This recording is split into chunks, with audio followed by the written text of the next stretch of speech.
কষানো হয়ে গেছে।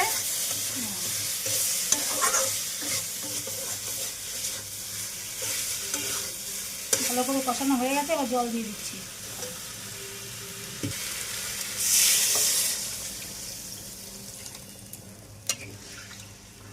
পরিমাণ মতন জল দিয়ে দিয়েছে।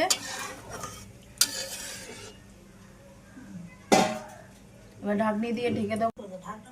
এবার ঢাকনা দিয়ে এটা ভালো করে ফুটুক, ফোটানোর পর তারপরে মাছটাকে অ্যাড করব।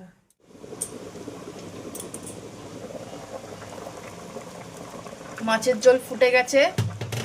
আলুটা দেখবো।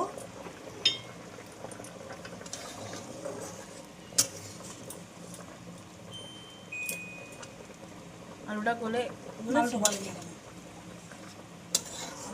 মিনিট 5 রাখলে আলু গলে যাবে। গলুক, তারপর আবার বলো।